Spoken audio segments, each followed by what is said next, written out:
예, 긴박한 음악이 별로 좋지 않습니다. 예, 이슈 진단을 할 때는 시장 상황이 좋지 않다는 거죠. 1979년 8월의 어느 날 미국의 비즈니스 위크라는 곳에서 유명한 칼럼을 실었습니다. 주식의 죽음이라는 칼럼인데요.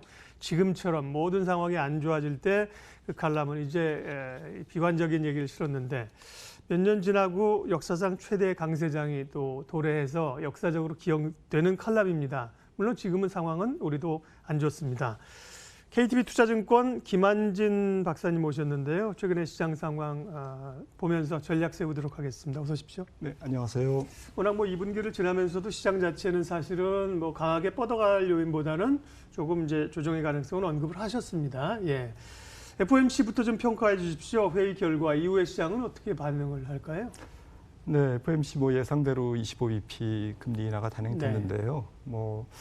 의미가 상당히 없진 않습니다. 네. 왜냐하면은 10년 만에 이제 처음으로 다시 완화 기조로 갔다. 네. 그리고 2달 앞당겨서 양적 긴축을 이제 중단한 거지 않습니까? 예, 그렇죠. 그래서 앞으로는 이제 만기 도래하는 거를 채권을 다시 이제 다 재매입하는. 네.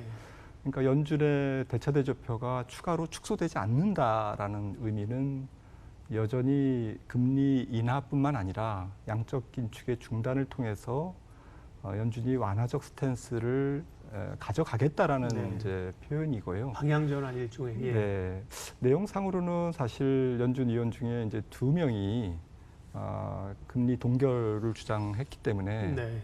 시장에서는 연내에 추가 인하는 조금 쉽지 않을 수 있다. 내지는 상당히 연준 안에서도 추가적인 금리 인하의 여부라든지 인하 속도 조절론에 대해서 논쟁이 앞으로 많이 있을 것이다.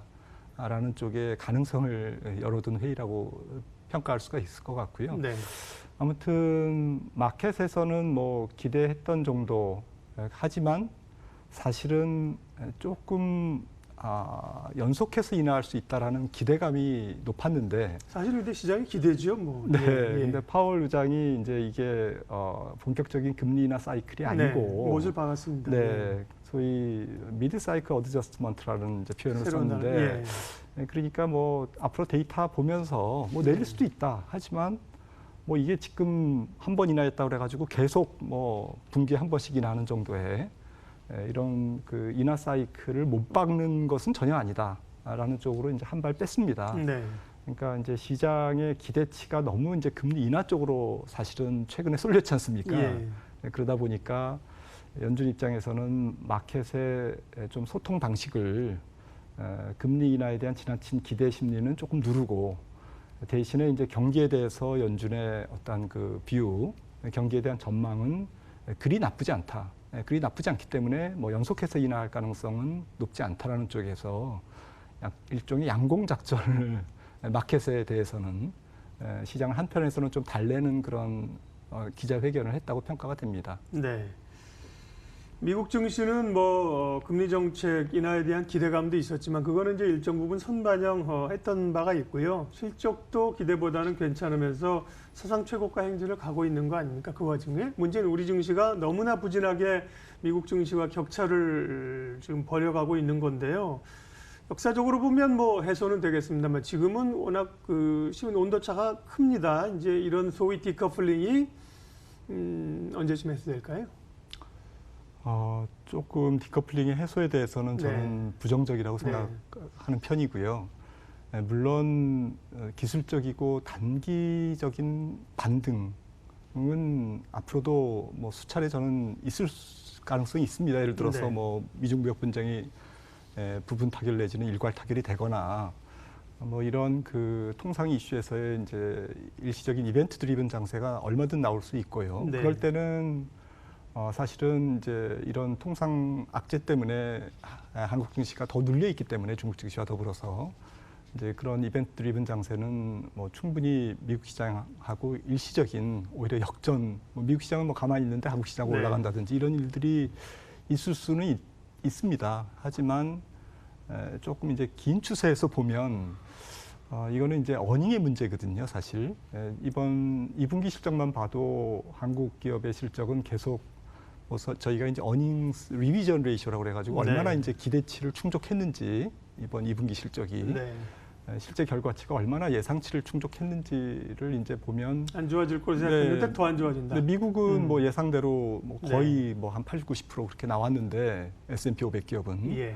한국 기업은 좀 그렇지가 않다라는 거죠. 전 세계에서 가장 그 어닝스 리비전 레이쇼가 나쁩니다. 나쁜 상황입니다. 네. 그러니까 예상치를 계속 미스한 정도가 하회하는 정도가 주요국 증시 중에서는 가장 그 두드러진 국가이기 때문에 미국 증시 혹은 선진국 증시 대비 지금 언더퍼폼하고 소위 시장이 그 미국 갈 때 같이 못 가고 떨어질 때 같이 떨어지는 현상이 나타나고 있고요. 지금 전 세계에서 어닝이 가장 좋은 시장은 나스닥입니다. 네. 뭐 자기 자본 이익률도 뭐 20%대고 우리나라하고는 거의 뭐 자기 자본 이익률 기준으로는 20%포인트 정도의 갭을 보이고 있거든요.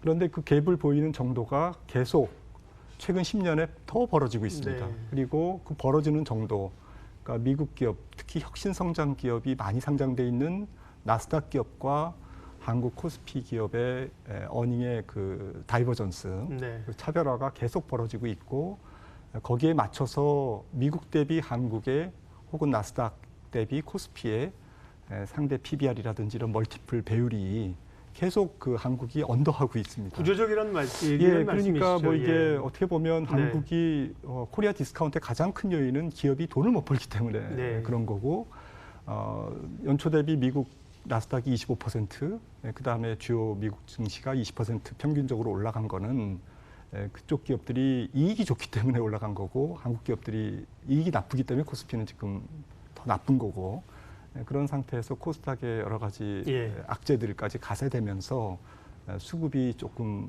균열됐다고 그럴까요? 알겠습니다. 이런 상황이 지금 전개가 되고 있는 것 같습니다. 일본 얘기 좀 짚죠. 예, 8월 이번 주가 굉장히 중요한 분수령이 될 거인데요. 향후 파장이나 산업 영향은 어느 정도로 추정하세요? 뭐 사실 이게 불확실성 요인 그 자체인데요. 네. 지금 뭐 많은 분들이 지적하지만 이 이슈는 좀 외교적인 이슈고 경제적인 이슈라기보다는 예. WTO에서 어떻게 판결을 받아서 될 문제가 아니라 오히려 정치적으로, 국제사법재판소에서 예. 판결이 나야 뭐 해결될 듯한 이제 그런 정치적이고 외교적인 네. 이슈이기 때문에 더 이게 좀 불확실성의 정도가 가늠하기가 예, 어려운, 가늠하기가 네. 자체가 어려운 그런 상태라는 건데요. 그런데 이 부분은 꼭 말씀드리고 싶은 게 전 세계적으로 지금 미국과 중국의 통상 마찰과 더불어서 전 세계적인 또 앞으로 전개될 EU와의 뭐 자동차 분쟁, 관세 분쟁이라든지 뭐 이런 부분들이 줄줄이 대기하고 있는데 이거는 이제 큰 흐름에서 보면 뭐 프레임의 변화, 네. 패러다임의 변화 측면에서 조금 이해를 해야 될 것 같고요. 그런 관점에서 보면 일본의 이런 그 백색 국가 제외 임박은 물론 이제 변곡점이 8월 중하순하고 네. 또 한 10월 정도가 되겠습니다만은 연내에 딱히 타결되기는 좀 쉽지 않아 보인다. 하지만 이 부분이 사실은 뭐 한국 기업 입장에서는 조금 수입 의존도가 높은 핵심 소재 부품주에 좀 정말 자주 독립을 이번에 해야 되는 그러면서 시장에서도 그런 것을 좀 프라이싱할 가능성이 있어 보입니다. 알겠습니다. 얘기를 뭐 깊게 많이 못했는데도 시간이 오늘은 다 돼서요. 마무리를 짓고 오늘 특집성으로 마무리를 짓고 다음번에 근간 다시 한번 모시고 전략을 세우도록 하겠습니다. 김한진 박사님 함께했습니다. 고맙습니다.